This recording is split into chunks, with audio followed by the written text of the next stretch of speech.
नमस्कार दोस्तों, BA fifth semester psychology में आपका स्वागत है।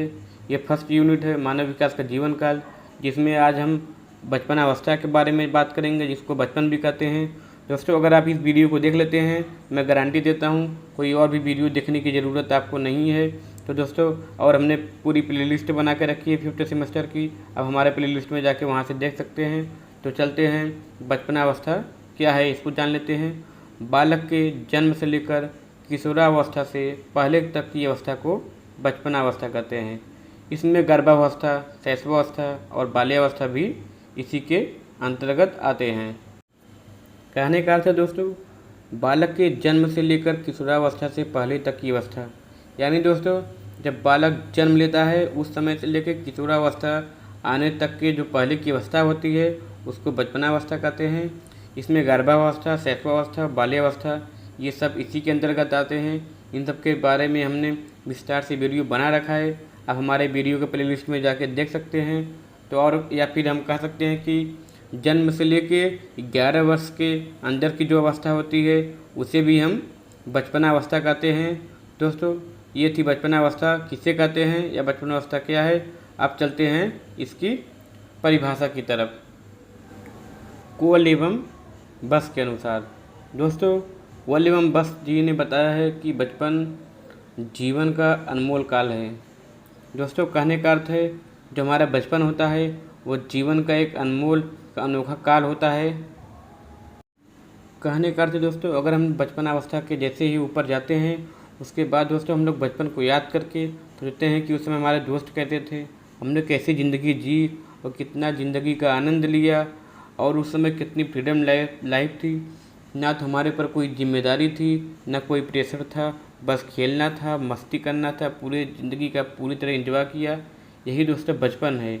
ये एक बार चली जाती है फिर दोबारा कभी आती नहीं है, क्योंकि उसके बाद दोस्तों आप जितने भी बड़ी अवस्था में जाएंगे आपके ऊपर जिम्मेदारियाँ आती जाएगी, प्रेशर बढ़ता जाएगा और पूरी ज़िंदगी जीने का मज़ा आप तो कभी उठा नहीं पाएंगे। इसी चीज़ को इन्होंने बताया है एक लाइन में। तो दोस्तों, अब चलते हैं इसकी विशेषताओं की तरफ। बचपन अवस्था की विशेषताएं। बचपन अवस्था की निम्नलिखित विशेषताएं हैं दोस्तों, जैसा कि बालक में सीखने के साथ ही भाषा का विकास होता है।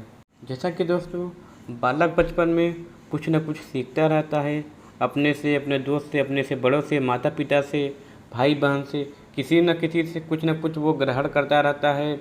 जो दोस्तों उसमें सीखने के साथ साथ भाषा का भी विकास होता है, उसमें बोलने की कोशिश करता है और अपने आप को दूसरे की भाषा को समझने की कोशिश करता है।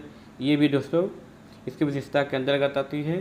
तो चलते हैं दूसरी विशेषताओं की तरफ। बालक की मांसपेशियों में वृद्धि होती है तथा उसकी शारीरिक विकास होता है।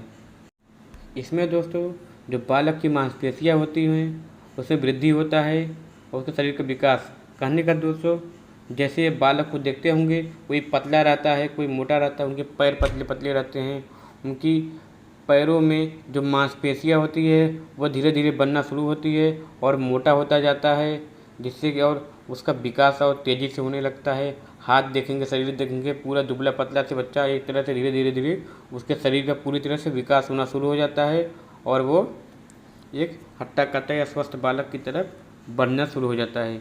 ये सब जो विकास होती है, जो ग्रोथ होती है बॉडी के, वो इसी के अंतर्गत आती है, यही इनमें बताया गया है। तो दोस्तों तीसरी विशेषता ये है, बचपन में सोचने समझने की बौद्धिक क्षमता का विकास होता है। जी हाँ दोस्तों, बचपन में सोचने समझने की बौद्धिक क्षमता। तो दोस्तों जैसे कि बचपन में बालक सोचते हैं कि हमें किस तरह से, किसके ऊपर क्या बिहेवियर करना होता है, क्या नहीं करना होता, किससे क्या बोलना है, वही सब अवस्था से वहीं से शुरुआत इसकी हो जाती है। क्योंकि दोस्तों अगर आप कुछ गलत करते हैं, किसी को अशब्द बोलते हैं, तो आपके माता पिता और आपके गुरुजन आपको समझा देते हैं कि नहीं, आपको ये उचित है बेटा, ये आपके लिए उचित नहीं है।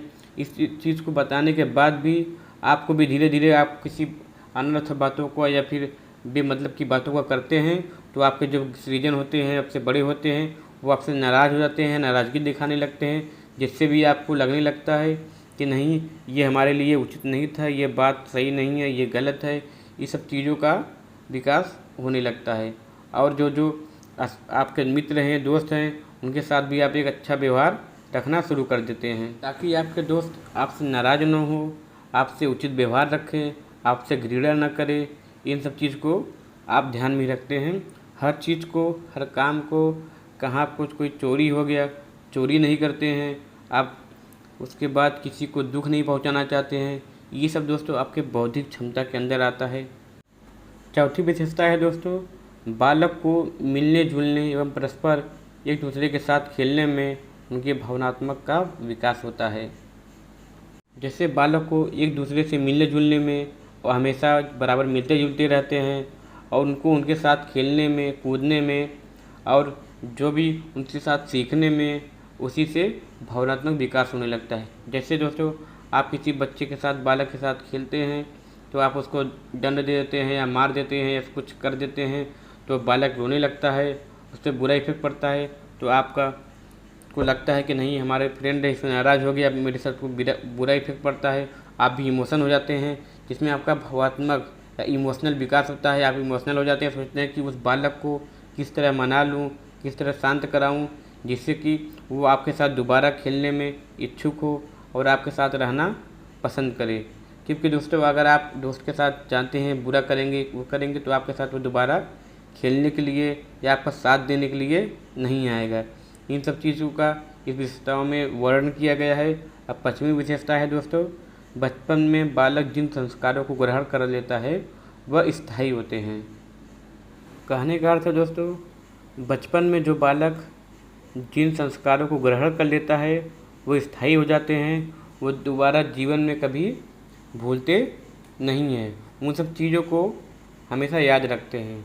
इसलिए दोस्तों बच्चों को अच्छे संस्कार देने चाहिए, उनमें सद्गुणों का विकास होना चाहिए और वे अपनी संस्कृति और परिवार से जुड़ते हैं। अच्छे संस्कार जीवन सही दिशा देते हैं। जैसे हमें उनको सिखाना चाहिए कि बालक को झूठ नहीं बोलना चाहिए और बच्चों को हमेशा सच बोलना चाहिए, तथा बच्चों को अपने काम में, पढ़ाई में या खेल कूद में हमेशा ध्यान केंद्रित किए रहना चाहिए। तथा दोस्तों अपने फ्रेंड सर्कल में, अपने दोस्तों के साथ, भाई बहन से लेकर कुछ व्यवहार या अनुचित कुछ ऐसा कुछ नहीं बोलना चाहिए। और दोस्तों पूजा पाठ करनी चाहिए, भगवान में श्रद्धा रखनी चाहिए, अपने दिमाग को स्थिर रखना चाहिए, प्लस योगा करना।